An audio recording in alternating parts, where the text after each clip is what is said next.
नमस्कार दोस्तों, स्वागत है आप सभी का। आज इस वीडियो में हम बात करेंगे जादुंगा विलेज के बारे में, जो कि हमारे भारत के उत्तराखंड स्टेट में पड़ता है। इसकी खासियत यह है कि 62 में जब इंडिया और चाइना के बीच में युद्ध हुआ था, तो उस युद्ध के बाद इसको खाली करा दिया गया था, क्योंकि ये इंडिया और तिब्बत के बॉर्डर पर पड़ता है और अभी उत्तराखंड में इसकी रिहेबिलिटेशन की बात चल रही है। तो इससे रिलेटेड जितने इंपॉर्टेंट फैक्ट्स हैं उन सारों को हम इस वीडियो में कवर करने वाले हैं। और क्योंकि ये उत्तराखंड में पड़ता है, तो उत्तराखंड से रिलेटेड भी आपके एग्जामिनेशन में जितने इंपॉर्टेंट फैक्ट्स हैं उन सारों को हम कवर करेंगे। आप इस वीडियो को अंत तक देखेगा, काफ़ी नई चीज़ें आपको सीखने को मिलेंगी और आपके एग्जामिनेशन के लिए काफ़ी इंपॉर्टेंट है। तो वीडियो अंत तक देखेगा, चैनल पर नहीं हो तो सब्सक्राइब अवश्य करिएगा। Politics, economy, GK, geography, science, environment, ecology की तमाम वीडियोज़ के लिए एक बार हमारी प्लेलिस्ट को जरूर चेक करिएगा। आप किसी भी एग्जाम की तैयारी कर रहे हो, हमारी प्लेलिस्ट और करंट अफेयर की बाकी वीडियोज़ आपके लिए काफ़ी हेल्पफुल होने वाली हैं, इसलिए एक बार हमारे चैनल को जरूर चेक करिएगा। चलिए दोस्तों, शुरुआत करते हैं। देखिए, उत्तराखंड के उत्तरकाशी डिस्ट्रिक्ट में पड़ता है जादुंग विलेज, जो कि 1962 के इंडिया चाइना युद्ध में अबंडन हो गया था, यानी कि खाली हो गया था। इस विलेज में जितने भी लोग रहते थे सारे इस विलेज को छोड़ के चले गए थे। 1962 के युद्ध में इंडिया और चाइना के जो रिलेशंस थे वो भी काफ़ी इम्पैक्ट हुए और जो बॉर्डर डिस्प्यूट थे वो भी अनरिजोल्व ही रह गए। इस गांव की जो एलिवेशन है वो 3800 मीटर है। यहाँ पे आपको काफ़ी ग्रीन वेजिटेशन देखने को मिलेगी, स्नो क्लैड बर्फ़ से भरे हुए माउंटेन्स देखने को मिलेंगे। इस विलेज का टोटल जोग्राफिकल एरिया 282.54 हेक्टर्स है। इंडो तिब्बतियन बॉर्डर पुलिस अब यहाँ पे इस पूरे के पूरे एरिया को कंट्रोल करता है, क्योंकि मैंने कहा कि यहाँ पे जितने भी विलेजेस थे वो सारे इस विलेज को छोड़ के चले गए थे। अभी हाल ही में उत्तराखंड गवर्नमेंट ने डिसाइड किया है कि हम इस पूरे के पूरे गांव को दोबारा बिल्ड करेंगे, रीबिल्ड करेंगे और इसे मेजर टूरिस्ट डेस्टिनेशन बनाएंगे, जो कि अपने आप में एक पहला ऐसा इनिशिएटिव होने वाला है। इस एरिया में काफ़ी पोटेंशियल है कि टूरिज़्म के लिए इसको डेवलप किया जाएगा, तो यहाँ पे काफ़ी टूरिज़्म बढ़ेगा, यहाँ पे काफ़ी टूरिस्ट आएंगे। टूरिस्ट डिपार्टमेंट का एम है कि जितने भी इस गांव के ओरिजिनल होम ओनर्स थे, जो इस गांव में रहा करते थे, यहाँ पे उनके घर थे, ज़मीनें थी, उन सारों को दोबारा यहाँ पे बुलाया जाए, इनवाइट किया जाए और दोबारा यहाँ पे उन्हें रिहेबिलिटेट किया जाए, ताकि ये जो जादुंग विलेज है इसको रिवाइटलाइज किया जा सके। पहले फेज़ में टूरिस्ट डिपार्टमेंट जो है वो 6 डाइलैपिडेटेड का मतलब होता है बहुत ही बुरी हालत में जो घर हैं उनको रिनोवेट कराएगी, उनको रिफर्बिश करेगी और वहाँ पर होम स्टेज बनाए जाएंगे लोकल डिज़ाइंस और लोकल मटेरियल्स के। स्टेट जो है वो इस डेवलपमेंट के लिए फ़ंड देगी और ये हाउस जो है ये सिलेक्टेड जो ओनर्स होंगे उनको दिए जाएंगे और अगले 10 साल के लिए बिना फीस के वो यहाँ पे अपने घरों में रहेंगे भी, साथ में होम स्टे चलाएंगे, होम स्टेज को रन करेंगे और उसकी कोई भी फीस गवर्नमेंट के द्वारा नहीं ली जाएगी। इसके साथ साथ उत्तराखंड का टूरिस्ट डिपार्टमेंट ये प्लान कर रहा है कि जितने भी लोगों को ये होम स्टे दिए जाएंगे जो वहाँ पे पहले रहा करते थे और किसी कारणवश उन्हें वहाँ पे छोड़ के जाना पड़ा, उन्हें स्किल्स भी दिए जाएंगे, स्किल ट्रेनिंग प्रोग्राम्स दिए जाएंगे पीरियडिकली, मतलब समय समय पर उनको टाइम पर उनको स्किल सिखाते रहेंगे, ताकि अपने जो होम स्टे हैं उनको वो अच्छे से ऑपरेट कर पाएँ। इसके साथ साथ अपने होम स्टेज की प्रमोशन और मार्केटिंग में भी जो गवर्नमेंट है, जो टूरिस्ट डिपार्टमेंट है, वो उन्हें असिस्ट करेगा, उन्हें मदद करेगा। गोल क्या है? गोल ये है कि सेल्फ एम्प्लॉयमेंट की अपॉर्चुनिटीज़ को यहाँ पे जनरेट किया जा सके। होम स्टे ऑपरेटर्स जो हैं वो एप्लीकेशंस के माध्यम से चूज़ किए जाएंगे और ये वही होंगे जो वहाँ के ओरिजिनल इनहेबिटेंट्स हैं, जो डिसेंडेंट्स हैं, जिन्हें किसी कारणवश अपना गांव छोड़ के जाना पड़ा था। ओरिजिनल गाइडलाइंस जो हैं उनको फाइनलाइज किया जा चुका है और इस इनिशिएटिव को कैबिनेट ने अप्रूव भी कर दिया है, ताकि टाइमली इसको रोल आउट किया जा सके। एम क्या है? Reverse migration.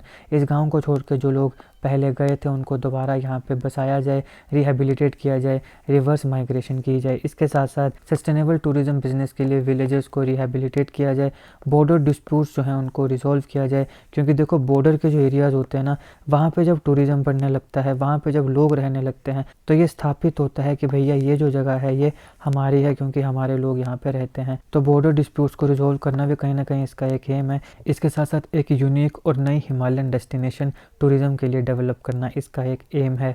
मुख्यतः यहाँ पे एस्ट्रो टूरिज्म को बढ़ावा दिया जाएगा, क्योंकि इस एरिया में आपको बिल्कुल भी पोल्यूशन देखने को नहीं मिलेगा। हालांकि हम चाहते हैं कि पोल्यूशन आने वाले समय में भी ना हो, जब भी यहाँ पे टूरिज्म आए तब भी पोल्यूशन ना हो, क्योंकि हमने देखा है कि जितने भी टूरिस्ट डेस्टिनेशन होती हैं वहाँ पे समय के साथ साथ जब ज़्यादा लोग आने लगते हैं तो वहाँ पे कूड़ा करकट, बोतलें, कोई चिप्स और कोई कुछ कुछ पैकेट जो होते हैं वो यहाँ वहाँ फेंक देते हैं। तो इस प्रकार की चीज़ें नहीं होनी चाहिए। वहाँ पे पॉल्यूशन नहीं है, तो जब भी ये टूरिज़्म के लिए अच्छे से डेवलप हो जाएगा तो तब भी सारे लोग कोशिश करें कि वहाँ पे पॉल्यूशन ना फैलाएं। इसके साथ साथ यहाँ पे क्योंकि पॉल्यूशन नहीं है तो बिल्कुल क्लियर स्काई है, तो यहाँ पे रात को तारे जो हैं उनको देखा जा सकता है, स्टार गेजिंग की जा सकती है। तो एस्ट्रो टूरिज़्म के पॉइंट ऑफ व्यू से भी इसे डेवलप किया जाएगा और काफ़ी लोग जिनको रात को स्टार्स वगैरह देखने में मज़ा आता है वो भी यहाँ पे जा सकते हैं। इसके साथ साथ हाइकिंग है, ट्रैकिंग है, कैंपिंग है, बर्ड वॉचिंग है, ये सारी की सारी चीज़ें आपको यहाँ पे देखने को मिलेंगी। अब इसी के बगल में एक नेलोंग वैली आती है जिसको उत्तराखंड का लद्दाख कहा जाता है। जादुंग विलेज से ये मात्र 40 किलोमीटर की दूरी पर है और ये ऑलरेडी काफ़ी फेमस है भारत की मोस्ट थ्रिलिंग माउंटेनियरिंग ट्रैक्स के लिए। तो अगर आप में से किसी को माउंटेनियरिंग करने का शौक हो तो आपको नेलोंग वैली के बारे में पता ही होगा।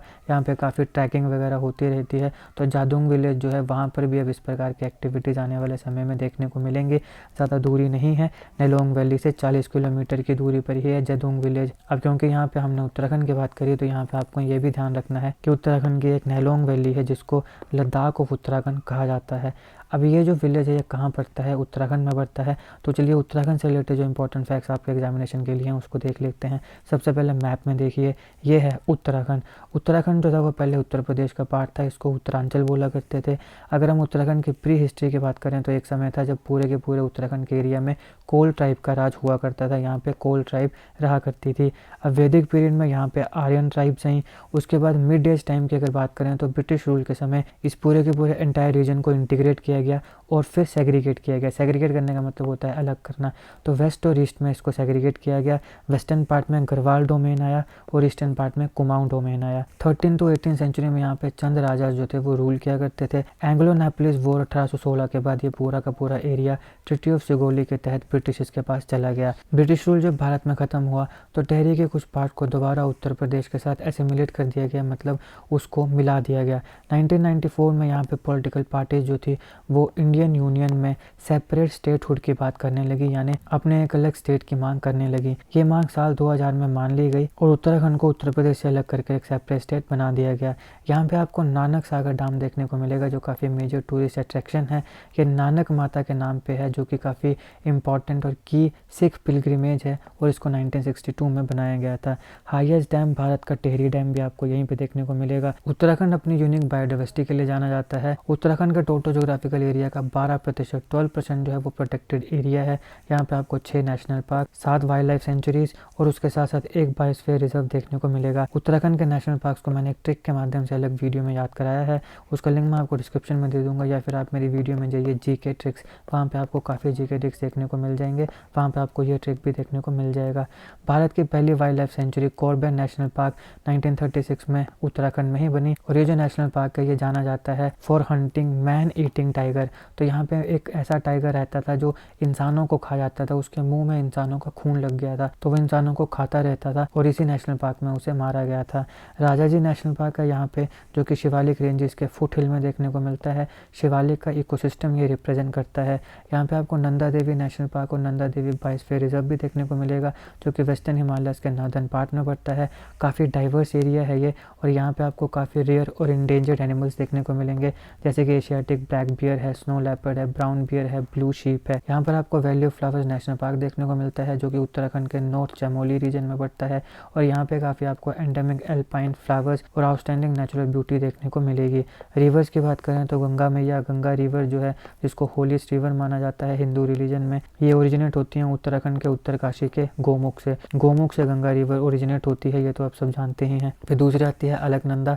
अलकनंदा जो है वो सतोपंथ और भागीरथी खरक ग्लेशियर, सतोपंथ और भागीरथी खरक ग्लेशियर इन दोनों का जो कन्फ्लुएंस होता है वहाँ से अलकनंदा इमर्ज होती है और आगे देवप्रयाग में ये भागीरथी रिवर के साथ मर्ज हो जाती है। हालांकि अलकनंदा जो है वो भागीरथी से लॉन्गर रिवर है। भागीरथी की बात करें तो वो गोमुख से इमर्ज होती है। उत्तराखंड में गंगोत्री ग्लेशियर के बेस से भागीरथी इमर्ज होती है।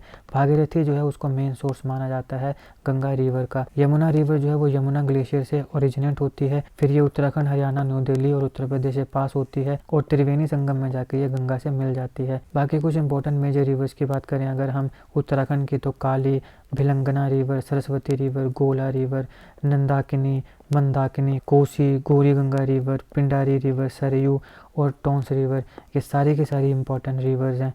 गोला रिवर में यहाँ पे गोला माइनिंग होती है। गोला माइनिंग कुछ समय पहले काफ़ी खबरों में थी, इसको मैंने अलग वीडियो में कवर किया है, अगर आप चाहें तो देख सकते हैं, लिंक मैं डिस्क्रिप्शन बॉक्स में दे दूंगा। अगर हम स्टेट स्पोर्ट की बात करें उत्तराखंड के, तो फुटबॉल उत्तराखंड का स्टेट स्पोर्ट है।